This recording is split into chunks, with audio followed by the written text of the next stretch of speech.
Guys, आप लोगों को पता है, आप जो मोबाइल फ़ोन चलाते हो वो एक तरीके का कंप्यूटर है। अगर आप एक स्मार्ट वॉच यूज़ करते हो तो वो भी एक तरीके का कंप्यूटर है। जहाँ तक कि माइक्रोवेव ओवन के अंदर भी एक तरीके का कंप्यूटर फिट है। अगर आपका वॉशिंग मशीन भी ऑटोमेटिक है तो वो भी एक तरीके का कंप्यूटर है। लेकिन आपने कभी सोचा है कि ये जो कंप्यूटर है ये काम कैसे करता है? और ना ही कभी ये सोचा हुआ कि कंप्यूटर जो है, इसे ना ही इंग्लिश आती है ना ही हिंदी समझ आती है। इसको बस एक ही लैंग्वेज समझ आती है, वो इसकी मातृभाषा है, जो कि है 0 और 1। कुल मिला के अगर आप कोई एक मूवी देख रहे हो तो जो भी चीज़ आपके पास आ रहा है वो 0 और 1 के फॉर्म में आपके पास आ रहा है। आप ये मेरी आवाज़ सुन रहे हो, ये भी 0 1 है। अगर आप कुछ टाइप करते हो, कुछ लिखते हो तो वो भी 0 और 1 के फॉर्म में स्टोर होता है, क्योंकि कंप्यूटर उसे 0 1 में ही समझता है। कैसे? So hello everyone, I am Bhavesh and you are watching.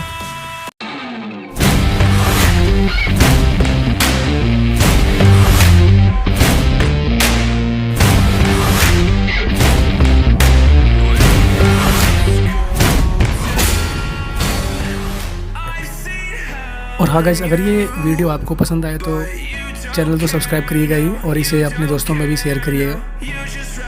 Guys, दुनिया के आप किसी भी कंप्यूटर को उठा लीजिए, उसको बस 4 ही काम उसे रटाए गए हैं। पहला, कुछ भी इनपुट लेना। दूसरा, फिर उसे कहीं स्टोर करना, किसी मेमोरी में स्टोर करना।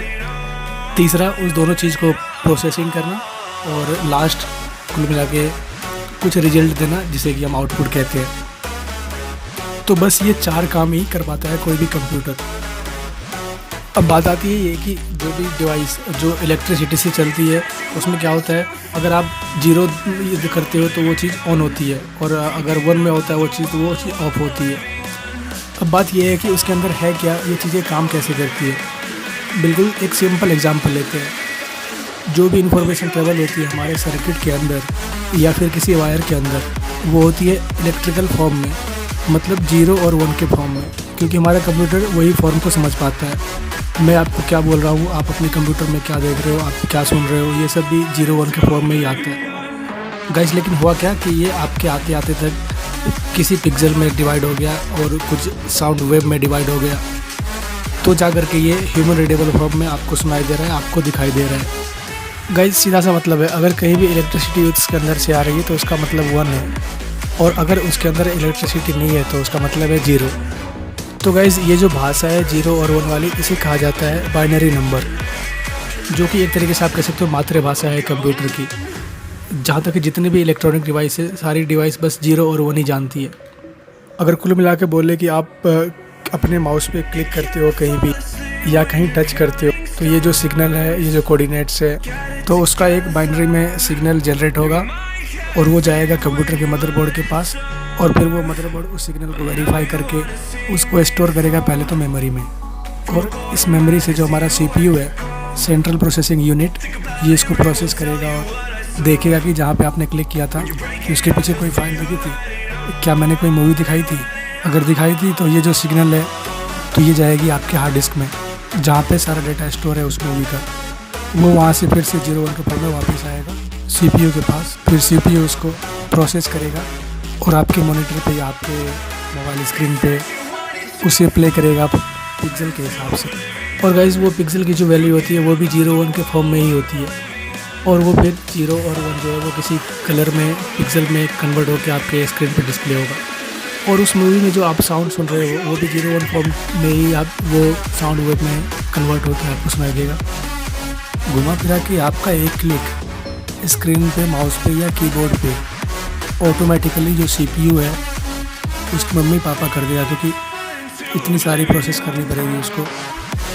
अगर आप एक क्लिक करते हो, और ये जो है लाइटनिंग फास्ट स्पीड के साथ होता है, आपको पता भी नहीं चलता है कब आपने प्रेस करा और कब ये ऑटोमेटिकली पीछे सारी प्रोसेसिंग हो गई और आपको चीज़ें दिख गई। यहाँ पे जो CPU है, जिसके पास लाइन लगी हुई है इंस्ट्रक्शंस की, जिस बेचारे को जो सारे इंस्ट्रक्शन प्रोसेस करना है और आप तक उसका आउटपुट पहुंचाना है, तो क्या हो जाएगा, वो तो भर्रा जाएगा बिल्कुल।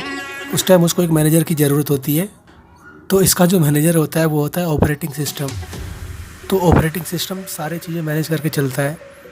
उसको पता है कि CPU की पावर कितना है, कितनी हमारे पास मेमोरी है, कितनी अलग अलग डिवाइसेस हमारे डिवाइस में कनेक्टेड है, उस हिसाब से सारे इंस्ट्रक्शन ओएस के पास जाते हैं। अब ये ओएस की जिम्मेदारी बनती है ऑपरेटिंग सिस्टम की, जो कि एक सॉफ्टवेयर है, कोड है, और ये कोड के फॉर्म में ये सारी चीज़ों को संभालता है और वो हार्डवेयर के साथ इंटरेक्शन करवाता है और बताता है कि सीपीयू पहले तुम इसे सॉल्व कर ले क्योंकि इसके पास जल्दी है, उसके बाद इसे सॉल्व कर ले।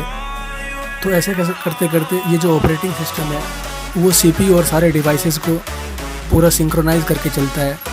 मतलब कुल मिला के बोले तो ये जो ओएस है ये सबका किंग है, जो कि इंस्ट्रक्शन प्रोवाइड करता है सबके लिए, वो भी कोड के थ्रू। तो इसी हिसाब से सारे इलेक्ट्रिकल सिग्नल इधर उधर घूमते रहते हैं, वो भी बस 0-1 के फॉर्म में, और फिर घूम फिर के उसकी जो प्रोसेसिंग होती है वही हमको आउटपुट मिलता है। कुल मिला के बोले ये जो कंप्यूटर है इसे बनाया तो हमने हमारे दिमाग यूज़ करके ये बना, और आज हम इस पर इतने डिपेंडेंट हैं। हम लोग बोलते हैं कि हमसे तो नहीं हो पाएगा, कंप्यूटर से करा लो। सो गाइस, मार्केट में जितने भी लैंग्वेजेस हैं, प्रोग्रामिंग लैंग्वेजेस हैं, ये सब हमारे लिए सिंप्लीफाई करके बनाई गई है ताकि हम उसको याद कर सकें, रीड कर सकें और टाइप करके कोडिंग कर सकें। कुल मिला के बैकएंड में तो 0-1 के फॉर्म में तो कन्वर्ट ही होना है। तो अगर आप बोलते हो कि भाई मेरे से कोडिंग नहीं हो पाएगी, ये नहीं हो पाएगी, तो क्या मतलब है, लोगों ने कंप्यूटर बना दिया और हम आपके दिमाग का यूज़ करके वो कंप्यूटर को इंस्ट्रक्शन नहीं दे पा रहे कोडिंग करके। सो गाइस, अगर ये वीडियो आपको पसंद आए तो प्लीज़ इसे लाइक करें और पसंद नहीं आए तो इसे डिसलाइक करें।